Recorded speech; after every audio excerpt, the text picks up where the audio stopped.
All right, we are going to get going on our last session for the day. We've got some great speakers lined up. Our first speaker is going to be Dan Straker with Resilient Waters, and Dan's also a part of our advisory committee for this project, so it's really great to have him today.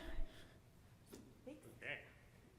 Thanks, Marissa, and thanks everyone for taking some time to listen to what I'm going to say. I think I've taken a lot of liberties here, maybe too many liberties with the theme of collaboration, so I hope I haven't gone totally off script. I'm going to blame my 5-year-old who was possessed by a K-pop demon last night, so there might be some of that sneaking in here. My name is Dan Straker. I manage the Resilient Waters Project. I think we're doing some, as Rachel called it, boundary agency stuff, so I guess you'll be the judge. First, just because I don't think we've really done this yet, just give us zoom out to kind of like the lower Fraser floodplain and talk a little bit about that, because we've heard a lot about the Sacramento today. So we've got a gateway and nursery for one of the largest and most diverse salmon populations in the world here. We're the 12th fastest growing region in North America. 31 First Nations, 28 local governments, 3 million people, more than half of BC's population. Like that, not a lot compared to, say, California, but something like that. We've got the largest port in Canada. I didn't know this until like yesterday, but we move as much tonnage as the next 5 largest ports combined in Canada. And we're the 3rd largest in North America. So we're moving a lot of goods around here. And we have the most productive and fertile agricultural land in BC. And it's all crammed inside this tiny red box of BC. So it's a pretty small area to have all of this action going on. We also have climate change increasing and shifting the flood risk type. We know that basically like freshet flood risk in a lot of ways is actually going to be diminishing because of reduced snow caps. And more kind of these atmospheric river type events are coming our way. And we know sea level rise as well coming. And then we also know that it's prohibitively expensive to upgrade the flood infrastructure to the standard level that's currently being required with typical solutions. It was estimated in 2016 that it would cost up to $10 billion just to upgrade to sea level rise alone. So that didn't even really include like Fraser Valley dikes and stuff like this. To put that in a frame of reference, the largest flood infrastructure fund basically in Canada was about $3.5 billion running from 2017 to 2027. So the whole funding available for flood infrastructure for all of Canada couldn't even upgrade the coasts of the lower mainland. So we know that's not going to work. Just to touch on, in a similar vein as Chief Sisk, we have to comment on the inequitable history of flood infrastructure. So here we have basically kind of what a historic floodplain would have looked like in the shaded area. And we have the First Nations reserve lands bordered in yellow here. It's estimated that about 90% of First Nations reserves are in the floodplain. And if you go back to the history of it, this is in the mid-1800s, and it's around, so Indian agents were going around to First Nations communities and basically saying, here's your reserve land, and forcefully displacing them onto these lands, often within flood-prone areas. Which is totally antithetical to the way of First Nations life, who would be moving seasonally in and out of the floodplain. And then we have here, if you can see, the hashed orange line is basically the diking infrastructure that was built later in the 1800s. And you have the First Nations reserves on the outside of the diking infrastructure. So this was a very common thing, common to be done in the lower Fraser floodplain, putting First Nations communities outside of the flood infrastructure. And then you have things like the Sumas Prairie, which you, for those on the field trip, I guess a lot of the folks in this room would be very familiar with the basically diking and the removal of all the Sumas Lake and the seasonal lake that was there. So we also know, and I guess it's the same thing in Sacramento, we have these off-channel salmon habitats. They are crucial for overwintering for our Chinook, particularly in the lower Fraser. And I guess you put all of this together, and I guess this is kind of my like spoiler alert, like the way I see it, and this is a lot to unpack, but basically integrated floodplain management is really what we need to be moving forwards towards. And it solves a lot of these different problems: adapting to climate change, sustainable economies, reconciliation and First Nations rights, title and culture, local food security, whether that's salmon or agriculture, and restoring salmon in their ecosystems. That's where you found the pulpit. Yes. Gosh darn it. Like that. So, resilient waters. This is where I come in. It really started back in 2018. Well, even further back. But Lena Aziz, who's in the room right now, deserves a huge shout out for her work on this issue since 2016. And in 2018, her and Watershed Watch Salmon Society mapped the lower Fraser and mapped this problem of flood infrastructure in the lower Fraser. So 160 floodgates, 60 pump stations, and 250 kilometers of dikes along the Fraser, all aging and outdated for the challenge of flood risk. And also blocking 1,500 kilometers of important off-channel slough habitat, which really equates, not too dissimilar from the stat for the Sacramento Valley. I think you said something like 95%. The estimate up here is more like 85% of the floodplain habitat being lost. And this happened to coincide with the launch of the BC Salmon Restoration and Innovation Fund. And then I got hired to be the project manager of this Resilient Waters project that got some of that funding. And we started by looking around and identifying restoration opportunities. And we did this by hosting meetings with First Nations and working with expert agencies and local governments and experts like Mike Pearson, who I'll mention some more in here. But we ended up with a list of about 25 high priority sites across the lower Fraser of different types. And you can go check out this map online if you want to see more. Just to give a smattering of some of the stuff that we do have some collaborative research projects, and I'll share a little bit about each. So this is site assessments of fish and water quality at the 26 priority sites that were listed. And this was being led by Mike Pearson. For those that don't know him, he's been working in the lower Fraser for about 20 years.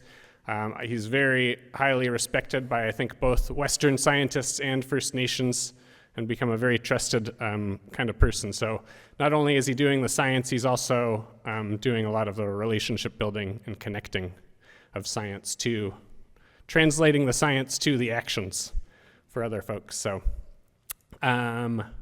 yeah, all of this data is available online, so anybody can go check it out. And I guess it's a little bit kind of gets at some of the problems that you guys are doing in the Sacramento Valley here in terms of the science. We're watching fish composition and abundance, native and versus introduced species or invasive species, and the water quality, both on the inside and outside of each of these flood structures. And another neat thing that Mike did was take some genetic fin clips of coho and Chinook, just to see at each of these kind of 26 priority sites, just to see where the origin streams of those Chinook were coming from. And so you can see that the lower Fraser is serving, and like these floodplain habitats are serving a lot of different species, or a lot of different natal stream salmon from coho and Chinook here. Very lightly touch on the this fish passage and at floodgates on the Coquitlam River study that we did. This is more just to show off some of the kind of collaborative work that we've done. So this was a study in collaboration with the UBC Pacific Salmon Lab, as well as Coquitlam First Nation and Metro Vancouver parks. And so we were basically using pit antennas to monitor fish passage through 3 different types of floodgates. And I don't have time to get into it really today about kind of all this automated floodgate stuff, but one of the cool things that we are, and opportunities that we are pursuing, is translating this research into restoration planning for the area behind this automated floodgate. Well, maybe I can at least say this automated floodgate is like the only one of its kind in the whole of the Lower Fraser. It allows Metro Van to kind of control the water level going into this Wilson Farm area on the east side, on the A. So basically allowing that area to flood more. So there's a renewed interest in flooding that area more and more. So it's a pretty miniature scale to what you guys are doing in the Sacramento Valley, but it's something, and it's something we can kind of try and learn from and apply to other areas like this. So we're excited to kind of take that next step. Similarly, I don't have much to say on this one either, but we're trying to apply some of the similar things to pump stations and learn about how fish are passing through, or not, through pump stations that are apparently like fish friendly, but I think what we're learning very quickly, and as many already know, like it's kind of like fish friendlier, but they could certainly be better. So trying to translate some of these learnings into better practices for how these pump stations can be designed and operated, or taken away altogether, ideally. Sorry, I know this is like a whirlwind here, but I'm trying to cram a lot in here. For those that were on the field trip yesterday, I'm going to give you like a little snippet of kind of, I guess, my perspective on the Joe Slough floodgate replacement. Obviously, Rick, you were razzling and dazzling all the participants yesterday, I think. Lots of big praise. So really, this was kind of the kickoff thing. We got funding for it way back in 2020, I think, to replace a floodgate at Joe's Lake. And this was really identified by LaComel, but also Mike Pearson, who's been working closely with Rick and folks at LaComel for quite a while to identify this opportunity. So yeah, for those that were there, this is kind of your map of the overhead area. LaComel community is just in that yellow shaded area. So here's a picture of what was there, the top-mounted floodgate as of 2 years ago, I guess. A pretty rinky-looking thing, and I can show you off. Oh yeah, and so when you've got these top-mounted floodgates, you've got poor water quality on the upside of them. You've got invasive species like warmer waters, all that kind of stuff, and very little opportunities for fish to pass. Some of you might have seen these animations before that just kind of shows off how these top-mounted floodgates work. These are the most prevalent kind of floodgate in the Lower Fraser. The majority would be like this. You've got like a heavy top-mounted gate that really only opens when the upstream water has enough head differential to kind of open it, and there's very little opportunity for fish to pass. So not great for salmon that want to get into these upstream habitats. What we've done at the Joe Slough floodgate is this vertically oriented thing, and it's actually in the process of being automated, but basically keeping it open until such time as you know there's flood risk and you don't want water coming into the upstream side of things, and it can be closed manually, or in this case it's going to be automated to close at a certain water level, and then it can be predominantly like open for the rest of the time. So effectively what that means in the Joe Slough situation is that this slough can be open for 11 months of the year and only really closes when the freshet flood risk is there for about that kind of 3 to 4 weeks of the year. Maybe as much as 6 weeks, I think, is the max, but yeah. So yeah, there's the new floodgate. It's pretty spiffy looking, and we're already starting to see some chum salmon coming back, I believe. Rick, do you have any hot updates from this year?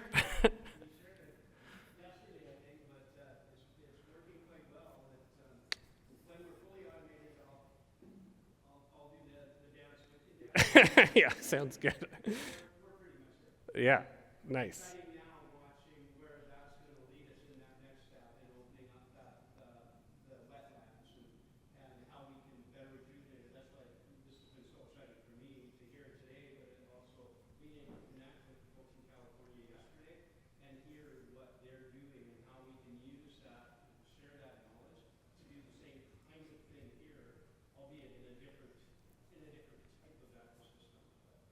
Yeah. No. Sure. I don't think so, Rick. But I think, yeah, exactly. Like I think this is a really great proxy for the kinds of things that are being talked about by Jacob and Carson. So just a few details on it. This took about 4 years, for those that are curious, between getting like a funding application in to actually having the construction completed. Cost about $1 million, which seems like the going rate for this kind of thing. Opened up 5 hectares of habitat with potential for future connections, which I'll get to in a second. And like Rick was just talking about, so I'm going to give Rick some more plaudits here, because basically what this, what the Joe's Slough floodgate led to is really this larger kind of collaboration and a round table to look at all these different projects in this, what Rick has called the North Nikomin wetlands. And this is really like in service of Rick and LaCamel's vision for what can be done in this area.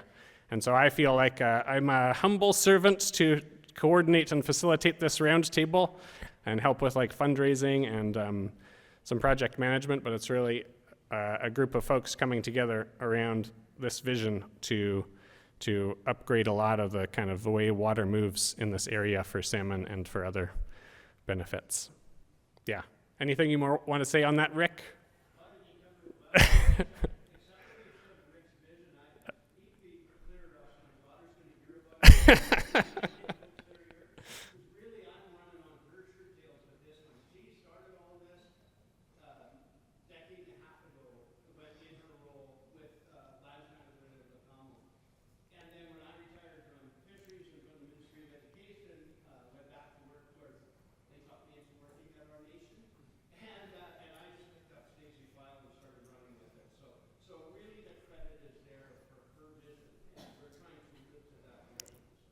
Yeah, that's amazing. Well, there you go. Either way, Rick and your daughter's vision here, and we're bringing it to life. So it's pretty cool to be a part of. And I guess in that sense, like in the same way that I think Rachel was commenting on, just like in honor of kind of talking about collaboration, this is a borrowed graphic from the Floodplains by Design program. Basically this kind of spinning wheel of like the more you are talking, discussing, kind of getting at shared values, the more you are kind of producing outcomes and getting more and more ideas and actions happening. And it sounds like you guys have already done a lot of that in Sacramento, which is amazing. This is like hot off the presses. This was a culvert that was just replaced behind Joe's Slough, so it's opening up a whole other extra bit of habitat to the back lake in that area. So that just got finished a couple of weeks ago. Just thought I'd show off this sort of grainy picture, but one other project just to highlight, because it's also pretty exciting, and I think another good proxy for kind of what we're talking about in terms of like restoring floodplains and wetlands. This is Wheelam Nuts, or Addington Point Marsh, and this is a project that we've been working on since about 2022 as well with Katzie First Nation and Ducks Unlimited and Nature Trust. This is in the Pitt River, so again, if you're in the lower mainland, it's not showing up that well, but this red box up the Pitt River, and essentially we're removing dikes from a wildlife management area and trying to restore some of that floodplain function there. And this is also literally happening over the last month and a half. So we've got excavators out there digging out channels and trying to smash down parts of this old dike to bring that flow back in. Yeah, this isn't a no easy segue here, but I thought I wanted to just comment on this Floodplains by Design model out of Washington State, because I think it is just such, it's what I've taken a lot of inspiration from in the work that we're doing, and I think it has a lot of potential to be used up here. So it's really kind of this two-function thing. It has a state grant program, and it has a backbone catalyzer role of basically like building relationships. They've managed to secure $360 million to multi-benefit projects over the last 12 years. And to receive funding, those projects must demonstrate that they reduce flood risk, they restore salmon and ecosystems, and that they have tribal and farmer partnerships. And then on the catalyzing side of things, they hold relationship building and knowledge sharing events like this one. And they also do collective advocacy for state grant funding. So yeah, I just thought I'd highlight that as like a potential thing, a pathway forward for up here.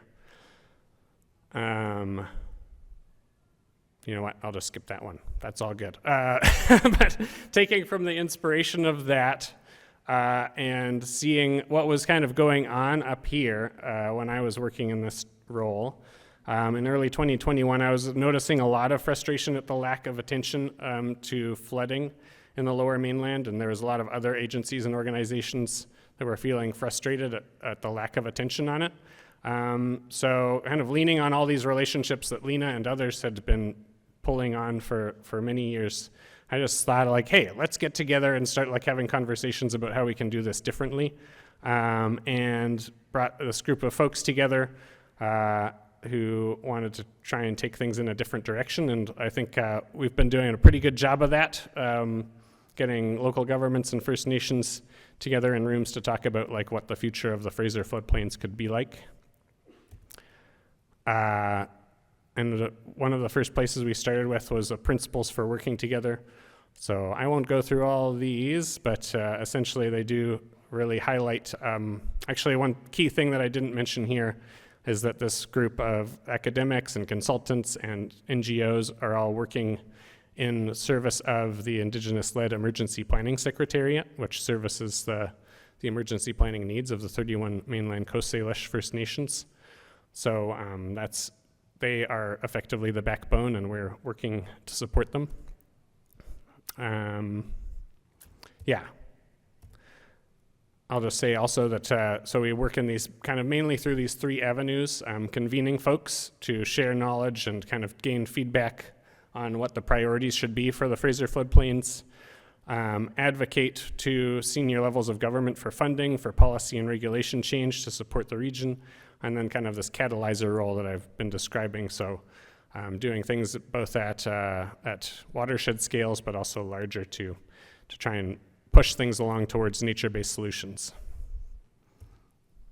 I was gonna go over this. I don't know, how am I doing for time? Should I really be wrapping up? Yeah, okay, wrap up. I was gonna do like this comparison of the lower Fraser and the Sacramento Valley, just because I pulled together some stats, but I don't think we need to do it. I think we should probably skip. Maybe just a few like interesting ones is like what I was really struck by, because I went on this Sacramento field trip, is like the difference between the way that water is perceived. Because up here, water just kind of goes places, like it is very controlled, but people aren't really paying that much attention to where water is going, maybe because we kind of have this, maybe a myth of abundance or something like that, because we certainly still have droughts and stuff like this. But what I really noticed is the water market and how like highly people are motivated to buy and sell water really like changes the whole regime of things. So I thought that was a pretty interesting difference. I also thought that there's this really interesting difference. There's like forks in the road at the beginning of the 20th century. And most places, and this is true of the Fraser, had like this giant flood in 1894, and everybody built dikes and they just kind of walled off the floodplain. But in the Sacramento system, you guys built these, you had 3 major floods, kept building dike infrastructure, and it kind of kept failing, so you put these bypasses in. And so it's kind of led to this really interesting opportunity for you guys. So those are some different forks in the road. While there's still like lots of opportunities, they are slightly different kinds of systems. I think that's basically it. Okay, I have all this stuff here, but I'll just run through it quick. So basically what I'm seeing as pathways forward, multi-jurisdictional and multi-stakeholder collaborations with backbone orgs at nested scales, so at like many different scales, watershed scales, regional scales, following First Nations knowledge and priorities, backed up with the Western science funds and catalyzing. Let's see, what else? Learning from other frameworks, like what you guys are doing in Sacramento and in Washington. Senior governments and funders needing to invest in this kind of planning and bolstering things. I think we have to stop this chain of the politicized funding programs that kind of get reinvented every 4 years. I guess another reflection, sloughs and creeks and wildlife management areas seem like the key thing for us to focus on in the Fraser floodplain, like reconnecting those. That is our bypass, or whatever you call it. Yeah, the equivalent of the Sacramento Valley. But then we've got some bigger nuts to crack, which I think would be really interesting. Things like, what does it look like to have more of a return of the Sumas Lake? Or say the Addington Marsh is a WMA that's pretty large in size that could have water flowing back into it, but currently has a dike protecting a wildlife management area. Why? Who knows? And then shifting the ag water management regime basically is like a really big one. Right now we have all these slough and creek systems that are really set up to service farmers by holding water in for irrigation, but it's totally disconnecting the floodplain for salmon, so finding a way to address that. And I guess that's a segue to Dave.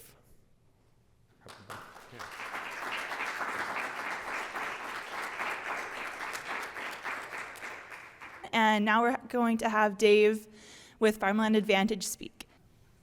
Thanks, Dan. You should have taken more of my time. So just advance it with the arrows? Is that the routine here? Okay, great. So excited to be here, having a lot of fun, super interesting, and fun to meet everybody. So my name's Dave Zehnder, and I'm a rancher from Invermere, which is the opposite side of the province, if you don't know that. The reason I have this in here, I went fishing with a few folks from California last night, and my life is full of mishap and stupid ideas. And this was one of them, and I was telling them the story, how I came to connect with the Pacific Salmon Foundation many years ago, and had this really stupid idea we were launching what's now Farmland Advantage, or has been Farmland Advantage, by kind of having this media event down at a market known as the Granville Island Market, a very urban space. The idea was to bring this bull down to Granville Island to help kind of have a backdrop and an interesting kind of... And so I had a friend that had a bull, and he promised me it was a calm bull and a very, well-behaved bull. He'd been in movies, etc. Okay, that sounds like a good fit. So anyway, one thing led to another. He was not a calm bull, and we came very close to the running of the bulls in the Granville Public Market. And I just couldn't, we were talking about that last night, Jason, and so I thought I'd throw that in there. So if I had more time, I'd get into the details, but it was yet... What, you mean the part that ended when the manager whose office overlooks the space came down? He said, I knew this was one of those things that looked better on paper. So I just wanted to say, we've talked a lot about the connection between agriculture and ecology and the environment. Just for the benefit of the folks from California, we have something in British Columbia known as the Agricultural Land Reserve, and it's a zone to preserve agriculture. A lot of jurisdictions have something. It's quite specific to British Columbia because, as you can see this in this map, it's a very constrained land base. It's a tiny fraction of our land base. It's about, it's certainly less than 5%. And it's basically the valley bottoms because we have mostly rock and ice in the province. 95% of our province is in some way considered to be owned by the Crown, the King of England, and you guys have your own today. But there's also a very strong correlation, obviously, with those valley bottoms and biodiversity. And so when you combine those two things together, you get a very clear picture. Like the red color, the darker the red, the higher the levels of biodiversity, essentially. So when you combine those two things together, you can see extremely strong correlation. So, it's, I mean, you guys understand that connection very well, but it's even more exaggerated in this very constrained land base. So we're really fighting for this little sliver of land, this less than 5% of the province, which is agricultural land. It's also where all the development and recreation and all, the human values want to be too. So it's really, really constrained, and that's something for context that you might want to understand. So when we look at the lower mainland, this green in this map, this is where the ALR zone applies to that. So it's a bit of a proxy for where agriculture is, in relation to the land base of the lower mainland. So it's basically, again, almost the whole valley. But we're in Chilliwack today. So this is a piece of work that was done to look at land use and how it associated with flood risk, because like I've been working with Dan's group and with Lena on looking at how we can mitigate flood by working with farmers and using green infrastructure, essentially.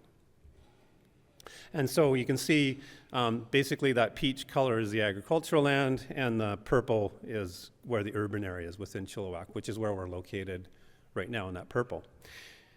You can also see that the level of flood risk is the highest on that farmland. Again, strong correlation between where that farmland is located and how it relates to flooding.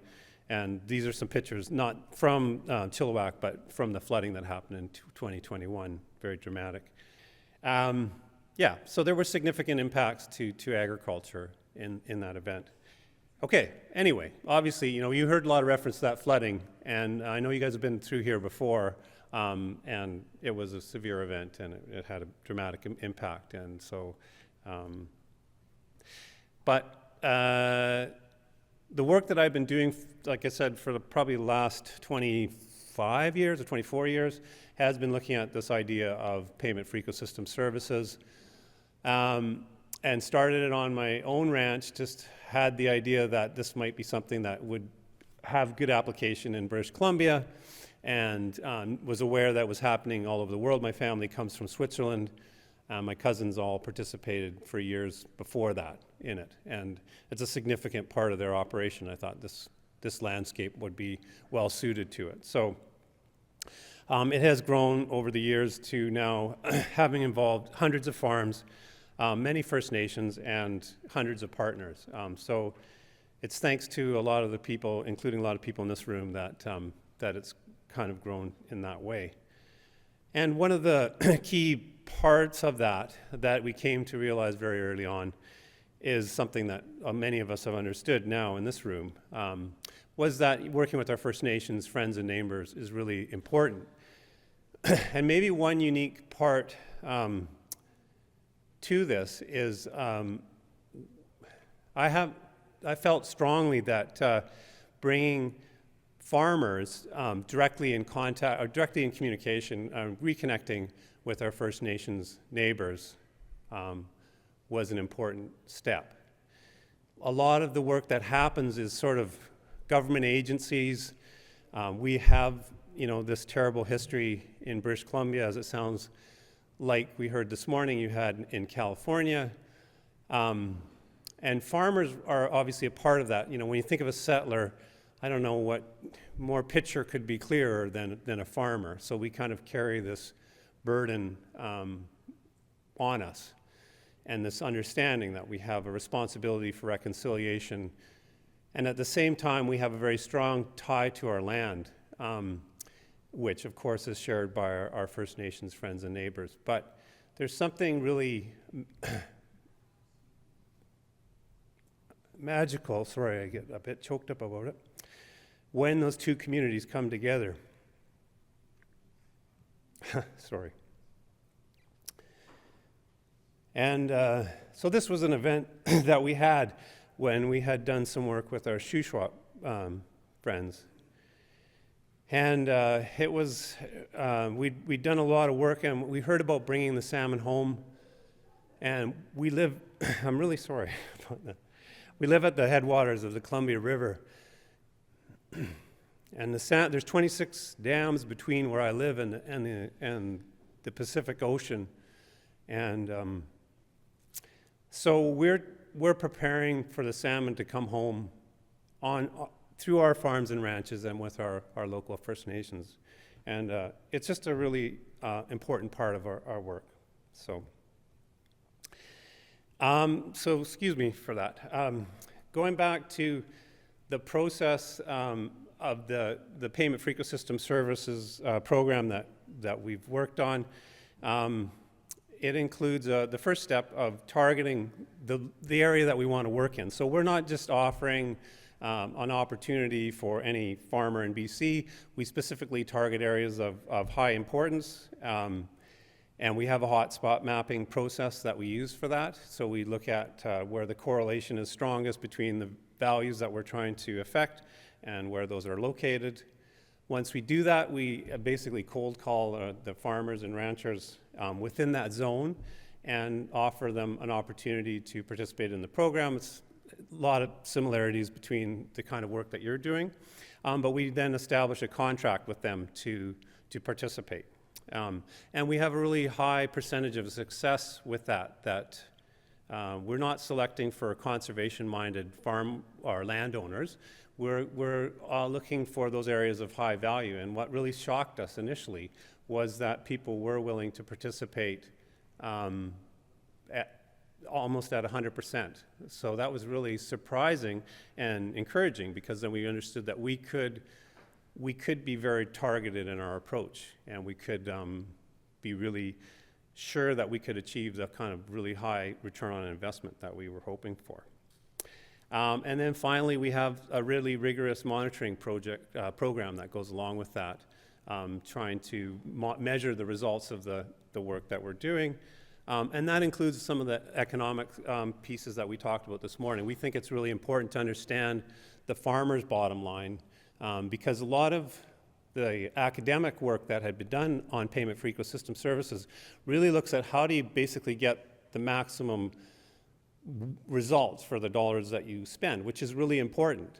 But, and we were talking about this just a little bit during the break, you don't want to like kill the goose that lays the golden egg. So if you're working with farmers and you're squeezing them too hard, and they have a tendency to underestimate the cost of the work that, their machinery costs, the value of their time, that's just part of their nature, because they're optimists. I mean, they have to be that way in order to survive.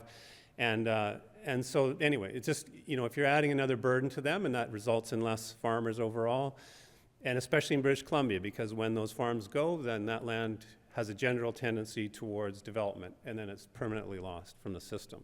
So that's one consideration and one of the monitoring components.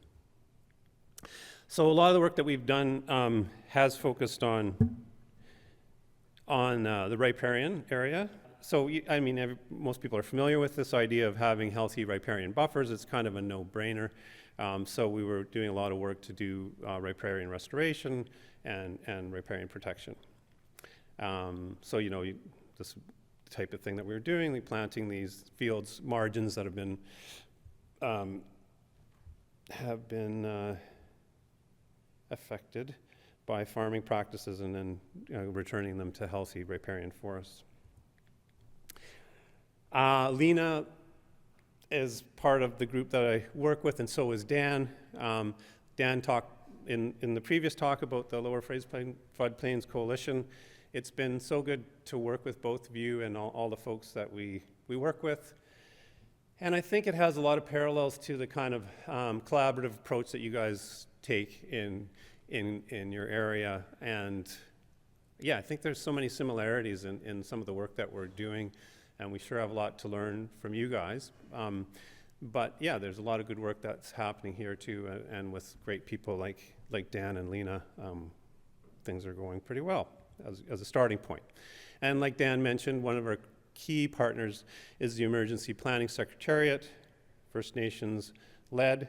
Another piece that we do, though, in general, is in the Lower Mainland, again, was to try and get support for this idea of some of the things that they do in Holland. And you may have heard of the concept of the room for the river.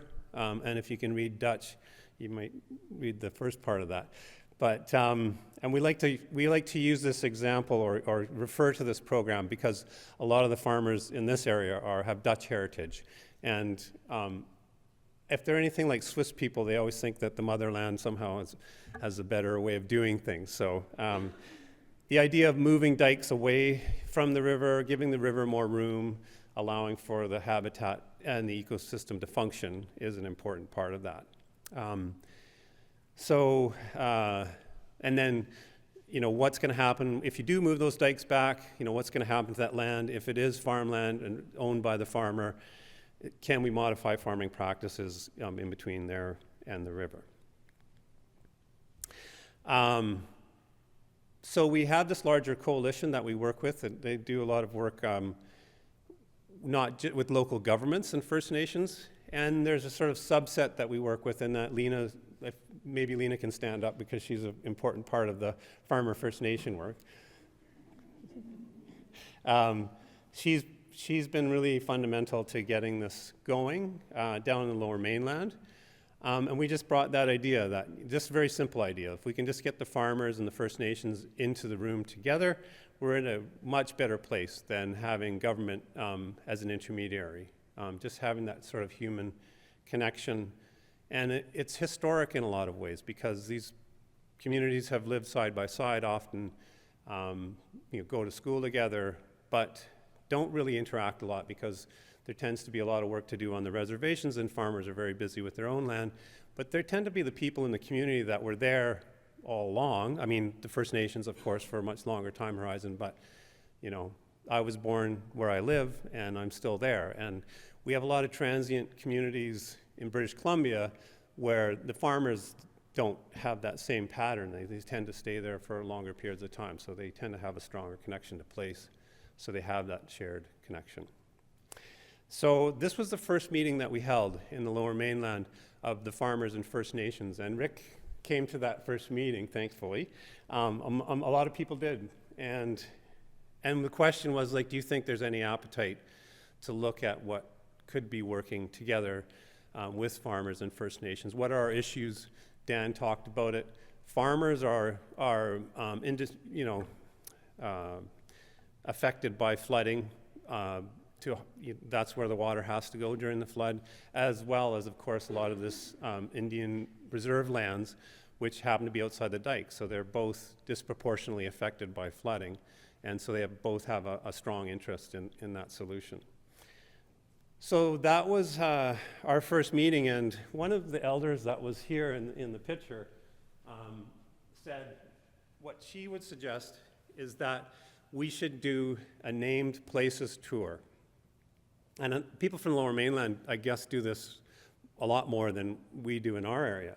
But that was the recommendation, that there's, we have all the settler names for places, but of course, the First Nations people that lived here have their history and all their names and their stories that go with those. And so to take the farmers, to help the farmers understand that history, to take those farmers out on a field tour. So that's what we did. The next gathering, we filled a bus with farmers for the most part, and we had a knowledge keeper from one of the First Nations take us out and just drive up the valley.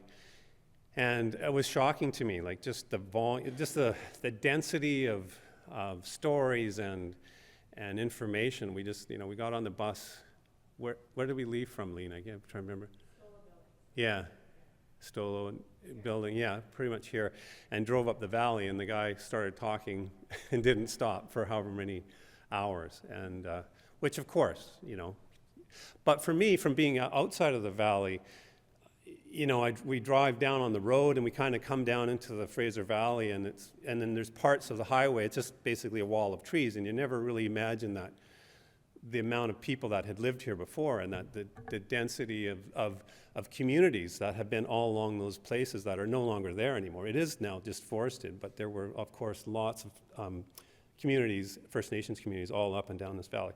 And this was one of the really amazing places where a critical fish spot where they still, and that's the drying racks for the salmon there, where they were doing the dip netting up the valley. And it was really a great place for drying salmon, because it's just as the winds come out of the Fraser Valley going up into the plateau, it really funnels it right through that thing, and I guess apparently it does a great job of drying the fish. So that was amazing. So that was the first thing, trying to help farmers understand more from the First Nations perspective.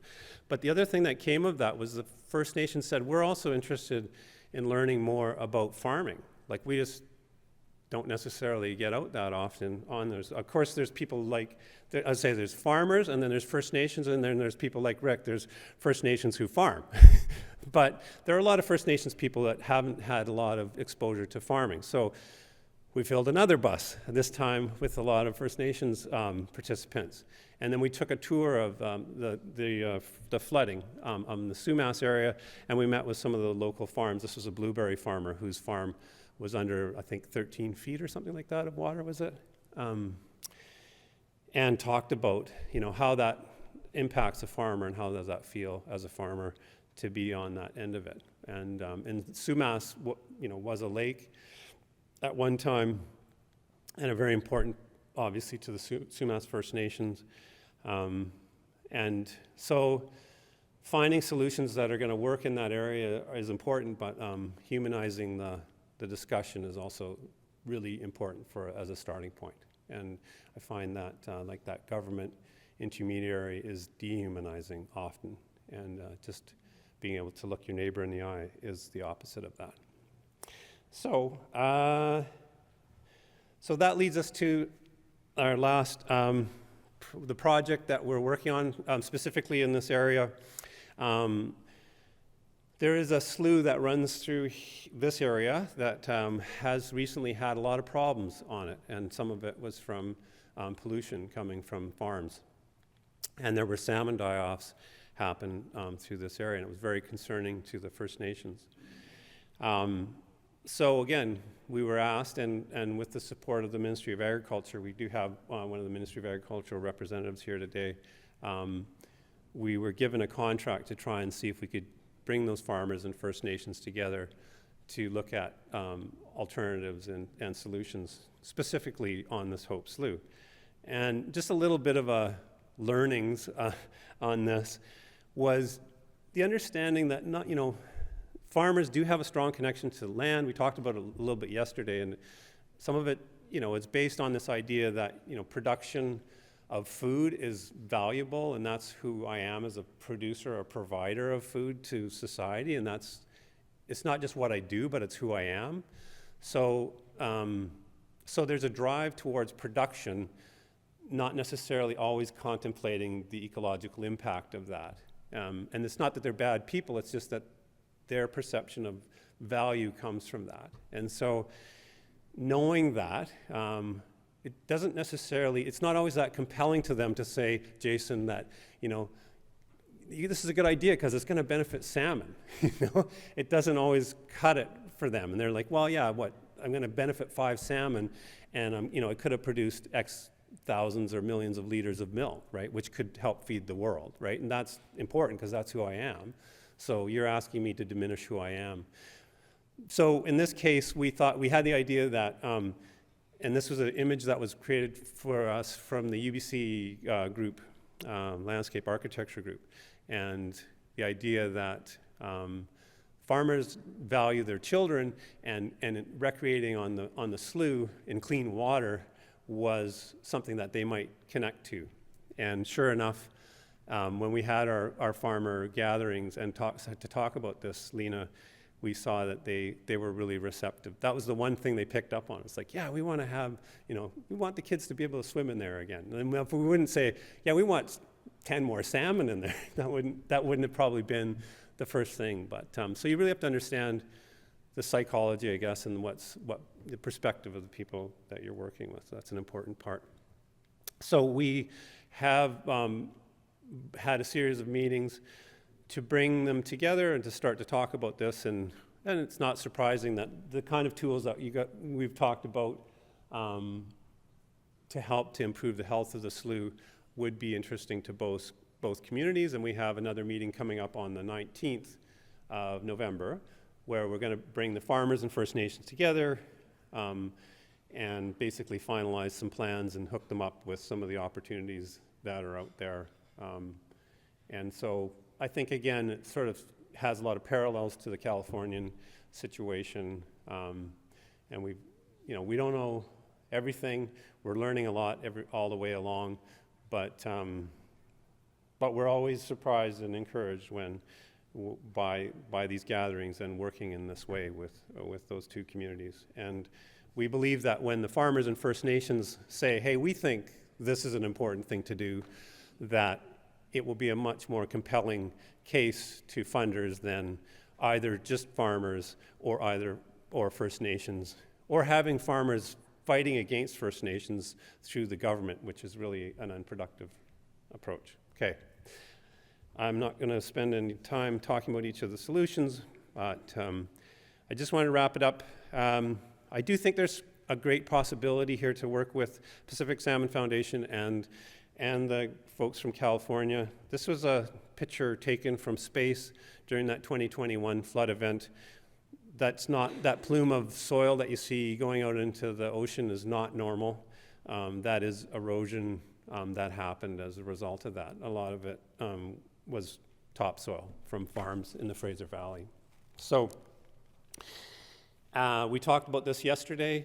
There's a lot of value in looking at the types of crops that would be relevant here that could be resistant to erosion. And this is just comparing sort of annual crops and the depth of their root on the right of the screen compared to a perennial grass, which obviously has a much more extensive root system, and that's why they're so valuable when you have overland flows of water. So experimenting, with the types of crops that we could encourage farmers to put in place that could sustain long periods of inundation and that would be resistant to erosion is something that we'd be really interested in looking at. And that's something we want to encourage more of. And that's by working with the NIGIRI Project and the folks involved with that. So that's what we're excited about. We want to know where we're going, Jason, together. That's it.